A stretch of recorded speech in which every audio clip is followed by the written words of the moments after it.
আসসালামু আলাইকুম। আমি মোহাম্মদ ফখরুল ইসলাম। আপনাদের সাথে আজকে যে বিষয়টা নিয়ে আলোচনা করব সেটা হচ্ছে data driven decision making. So যার বাংলা সহজ অর্থ হচ্ছে ডেটার উপর নির্ভর করে সিদ্ধান্ত নেওয়া।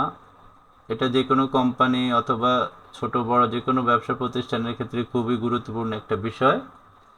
আমরা ডেটা দেখে আমরা সিদ্ধান্ত নিতে পারি, আমাদের বিজনেসের ডেটা দেখে আমরা সিদ্ধান্ত নিতে পারি যে আমরা কি করি, কি করছি বা কি করা উচিত। এই ধরনের চিন্তা ভাবনাগুলো করতে আমাদেরকে ডেটা খুবই সহায়তা করে। সো আমি এখানে ডেটা শব্দটাকে আলাদা হাইলাইট করছি কারণ আমরা ডিসিশন নেওয়ার আগে ডেটা সম্পর্কে কিছু কথা বলে নেই। সো ডেটা কোত্থেকে আসে, কিভাবে আসে, আমরা সবাই জানি। ডেটা কত ধরনের হয় সেটাও জানি। তারপরে আমরা এক পলক দেখে নিই যে একটা ব্যবসা প্রতিষ্ঠানে কত ধরনের ডেটা থাকে। একটা ব্যবসা প্রতিষ্ঠানে তার নিজস্ব আইডেন্টিটি রিলেটেড ডেটা থাকে, তার লিগ্যাল ডেটা থাকে, সরি, তার market research, company customer data থাকে, ফাইন্যান্সিয়াল ডেটা থাকে, অপারেশনাল অ্যান্ড প্রোডাক্ট ডেটা থাকে, কাস্টমার অ্যান্ড সেলস ডেটা থাকে, টিম অ্যান্ড এইচআর ডেটা, আরও আনুষঙ্গিক অনেক ডেটা থাকে। ডেটা হচ্ছে আমাদের প্রতিদিনকার, একটা ব্যবসা প্রতিষ্ঠান হোক বা যে কোনো জায়গা হোক, প্রতিদিনকার আমরা যে কাজগুলো করি প্রতিদিন, সেই কাজগুলোর রেকর্ডেড ভার্সনটাকে আমরা কি বলি? ডেটা। সো ডেটা রেকর্ডিংয়ের ক্ষেত্রে একটা খুব গুরুত্বপূর্ণ বিষয় আছে যে ধরেন আপনি ডেটা রেকর্ড করতেছেন, আজকে কোথায় কি হলো, বিজনেসের আজকে কোথায় কি হয়েছে না হয়েছে সেটা আপনি রেকর্ডে রাখছেন। সেটা আজকেরটা আজকেই রাখতে হবে। আমরা কিছুদিন আগে একটা ভারতীয় সিনেমা দেখেছিলাম, লাকি ভাস্কর, যে সে তার অ্যাকাউন্ট থেকে টাকা তুলে নিয়ে গেছে আজকে, কিন্তু সেটা রেকর্ডে উঠবে মাসের শেষে, কম্পিউটারে রেকর্ড বুকে উঠবে মাসের শেষে। এই ফাঁকে সে দেশ থেকেই চলে গেছে। সো রেকর্ডটা যদি ওই দিনই উঠতো তাহলে যে কেউ ফাইন্ড আউট করতে পারতো যে সে তার অ্যাকাউন্ট থেকে এত টাকা তুলে নিছে বা তার সাথে কথা বলতে পারতো, তাকে ধরতে পারতো। কিন্তু এখানে ধরার কোনো অপশন নাই, কারণ তারা রেকর্ডটা ওই দিনই এন্ট্রি না দিয়ে তারা রেকর্ড এন্ট্রি দিছে 1 মাস পর। ভুলটা ওইখানেই। সো ডেটা রেকর্ডিংয়ের ক্ষেত্রে টাইমিংটা খুবই খুবই জরুরি। ডেটা রেকর্ডিংয়ের ক্ষেত্রে টাইমিংটা খুবই জরুরি। আজকের ডেটা আজকে ইনপুট দিতে হবে। হ্যাঁ, আপনি বলতে পারেন যে ভাই এখন তো সব ডিজিটাল হয়ে গেছে, এখানে তো আর মাথা ব্যথার কিছু নেই, সব তো অটোমেটিক হয় না। অনেক ক্ষেত্রেও অনেক ডেটা আছে যে আমরা ডিজিটালি না অ্যানালগভাবেও নিয়ে থাকি এখনও, এখনও বিভিন্ন প্রতিষ্ঠানে। সো ওই ক্ষেত্রে যাতে ভুল না হয় যে আজকের ডেটা আমাকে আজকেই ইনপুট দিতে হবে। তারপর আসি আমরা ডেটা ক্লিনিং। ডেটা ক্লিনিং কি? আমরা বিভিন্ন সময় তাড়াহুড়ো করে অনেক ডেটা নিয়ে নেই। সেখানে আমরা যদি ম্যানুয়ালি কোনো ইনপুট দিয়ে থাকি, ধরেন আমরা এটা সফটওয়্যারের মাধ্যমে নিতেছি না, কোনো ম্যানুয়াল একটা ডেটা নিচ্ছি, সেক্ষেত্রে ডেটার মধ্যে টাইপিং এরর থাকতে পারে, নাম্বার এরর থাকতে পারে, ফরম্যাট এরর থাকতে পারে। এই বিষয়গুলো আমাদেরকে এক সময় না এক সময় ক্লিন করতে হয়। তারপর আমরা কি করি? ডেটাটাকে অর্গানাইজ করি। অর্গানাইজ কেন করি? কারণ আমাদের বিভিন্ন ডেটা বিভিন্নভাবে থাকে। এই টেবিলে এতটুক ডেটা থাকে, ওই টেবিলে এতটুক ডেটা থাকে। আমরা টেবিল বলতে আমি বোঝাচ্ছি ডেটার একটা সেটকে। সো বিভিন্ন সময় দেখি যে এই ডেটাটা এই ফোল্ডারে আছে, ওই ডেটাটা ওই ফোল্ডারে আছে, আমরা খুঁজে পাই না। সো যেই ডেটা যেই ফোল্ডারে যেই টেবিলে থাকার কথা, ওই টেবিলে ওই ফোল্ডারে রাখার নামই হচ্ছে, মনে করেন, ডেটা অর্গানাইজিং। আপনি যদি না জানেন আপনার ডেটাটা কোথায় আছে, অ্যাট এ গ্ল্যান্স মানে অ্যাট ওয়ান্স যদি আপনি খুঁজে না পান, তো আপনার ডেটা আছে কিন্তু আপনি ডেটা খুঁজে পাইতেছেন না, তাহলে ওই ডেটার কোনো আসলে দাম নাই অথবা মানে নাই। সো ডেটা অর্গানাইজিংটা খুবই একটা গুরুত্বপূর্ণ বিষয়। তারপর আমার যখন ডেটাটা সময় মতো রেকর্ড নেওয়া হলো, ডেটাটা ক্লিন রাখা হলো, আমার ডেটাটা অর্গানাইজ ওয়েতে রাখা হলো, তারপরে আসে আমরা ডেটা অ্যানালাইসিস। যেহেতু এখন আমার ডেটাটা অর্গানাইজ ওয়েতে আছে, আমি জানি আমার কোন ডেটা কোথায় আছে, এখন আমি স্পষ্টভাবে জানি আমার ডেটাটা ক্লিন ডেটা আছে, আমার ডেটাটা অর্গানাইজ ওয়েতে আছে, আমার ডেটাটা ইন টাইম রেকর্ড নেওয়া আছে। তারপরে আসি আমরা কি ডেটা অ্যানালাইসিসে, সেই আমাদের ক্লিন ডেটার উপরে আমরা কি করি, অ্যানালাইসিস করি যে কোথায় কি আছে, কোথায় কি হচ্ছে, কোথায় কম হচ্ছে, কোথায় বেশি হচ্ছে, কোথায় কি হচ্ছে, কেন হচ্ছে, বিভিন্ন কিছু আমরা ডেটা থেকে অ্যানালাইসিস করে বের করি। এই পর্যায়টাকে আমরা কি বলতেছি, ডেটা অ্যানালাইসিস। ডেটা থেকে আমরা বিভিন্ন ইনসাইট যে বের করি হিসাব করে, বিভিন্ন ফাংশনের মাধ্যমে, বিভিন্ন ফর্মুলার মাধ্যমে, বিভিন্ন যুক্তি লজিকের মাধ্যমে যে হিসাবগুলো করে বের করি, এটা হচ্ছে ডেটা অ্যানালাইসিস। আমি আবারও বলি, ডেটা সঠিক সময়ে আপডেট দিতে হবে, ডেটা ক্লিন থাকতে হবে, ডেটা অর্গানাইজ থাকতে হবে, তখন গিয়ে আমাদের ডেটা অ্যানালাইসিস করাটা সহজ হবে। যদি ওই ডেটার আগের পর্যায়গুলো ঠিক না থাকে, তাহলে এই ডেটা অ্যানালাইসিসের পর্যায়ে এসে আমরা আবার পিছন দিকে যাইতে হবে, এই স্টেপগুলো ক্লিন করে আসা পর্যন্ত আমরা ডেটা অ্যানালাইসিস করতে পারবো না।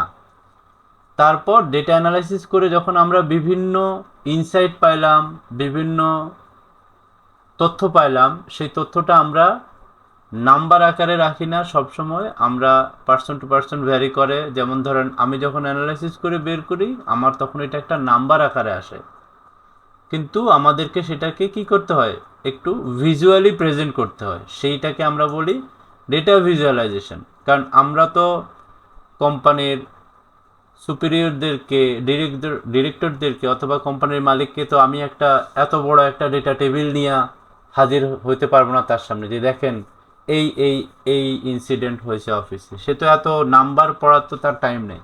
তখন সেক্ষেত্রে আমরা কি করা লাগে, ডেটাটাকে ভিজুয়ালাইজ করা লাগে, যে দেখতে অ্যাট এ গ্ল্যান্স যাতে সে দেখে বুঝতে পারে যে এই মাসের কোন সপ্তাহে এই কাজটা হয়েছে, অথবা কোন কত কোন টাকার কত পণ্য কত বেশি বেচা গেছে, কত কম বেচা গেছে, যাতে সে অ্যাট এ গ্ল্যান্স দেখতে পারে। এটা হচ্ছে ডেটা ভিজুয়ালাইজেশন। তার মানে কি, আমরা ডেটা অ্যানালাইসিস করে যেই তথ্যগুলো পাইছি, যে নাম্বারগুলো পাইছি, সেই নাম্বারটাকে আমরা কি করি, ভিজুয়ালাইজ করি চার্ট এবং গ্রাফের মাধ্যমে। চার্ট, গ্রাফ, বিভিন্ন কিছুর মাধ্যমে। এখন অনেক সফটওয়্যার আসছে, অনেক টেকনিক আসছে, এখন অনেক কিছু অনেক সহজ হয়ে গেছে। ডেটা ভিজুয়ালাইজ করা এখন আগের মতো কঠিন কিছু না। তো ডেটা ভিজুয়ালাইজ করার পরে আরও একটা ছোট্ট ধাপ আছে, যেই ধাপটা আমরা অনেকেই মিস করি অথবা অনেকের জানা থাকে না। তো এই যে এই ডেটাটা আমি আমার স্যারকে দিলাম, দিয়ে আমি জাস্ট বললাম, স্যার এই হচ্ছে আমার ডেটার ভিজুয়ালাইজেশন গত মাসের বা গত বছরের। সে ওইটার দিকে তাকায় থাকবে, তাকে তো আমি বলতে হবে যে এখানে কোথায় কি হয়েছে। এই যে আমি কোথায় কি হচ্ছে না হচ্ছে, ওই শব্দটাকেই আমরা বলি স্টোরি টেলিং। তার মানে কি, এই যে আমার যত ডেটা আছে সেটাকে আমি ভিজুয়ালাইজ করলাম, করার পর সেটাকে আমি তার সাথে বিবৃতিও অ্যাড করলাম, মানে কি বিস্তারিত অ্যাড করলাম যে কোথায় কি হচ্ছে না হচ্ছে। তখন আমি তাকে কি করব, ডেটাও দিব, ডেটার উপর নির্ভর করে আমি তাকে ভিজুয়ালাইজেশন দিব, আর ওই ভিজুয়ালাইজেশনের সাথে আমি আমার ডেসক্রিপশন দিব যে কোথায় কি হচ্ছে না হচ্ছে। এই যে প্রসেসটা, এই প্রসেসটাকে বলে স্টোরি টেলিং। স্টোরি টেলিং এই প্রসেসটা অনেকেই স্কিপ করে যায় অথবা অনেকের খেয়াল থাকে না, কিন্তু স্টোরি টেলিং অনেক অনেক গুরুত্বপূর্ণ। কারণ আমাদেরকে বলতে হয়, যেমন আমি যদি ভিজুয়ালাইজেশনটাতে যাই, যে এখানে দেখেন এই ভিজুয়ালাইজেশনের পুরোটার কালার একই থাকতে পারতো, কিন্তু এখানে এক একটার কালার আলাদা করা আছে।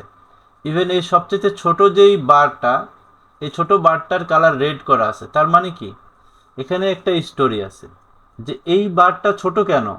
আমি বলতেছি এই বারটা ছোট কারণ এই এই $400 অ্যামাউন্টের প্রোডাক্ট আমার সবচেয়ে কম বিক্রি হয়েছে। হ্যাঁ, সো এইটা আমি একটা স্টোরি আকারে বলতে পারি। মানে আমার ডেটার বার যদি আমি সরাসরি ডেটা বার করে দিই, তাহলে ওইটা হচ্ছে ভিজুয়ালাইজেশন। আর আমি ওইটাকে যখন আলাদা কালার করে দিব, আমি ওইটার সাথে যখন আমার ডেসক্রিপশন অ্যাড করব, আমি ওইটার সাথে যখন আমার ওই ডিসক্রিপশনের পিছে আরও ডেটা, আরও আমার কি বলা চলে যুক্তি অ্যাড করব, তখন ওইটা হবে স্টোরি টেলিং। স্টোরি টেলিং বিষয়টা এমন যে আমি ডেটা থেকে ভিজুয়ালাইজেশন তৈরি করলাম, করে এখানে কেন কম বা কেন বেশি এটা বলে দিলাম আমার স্যারকে।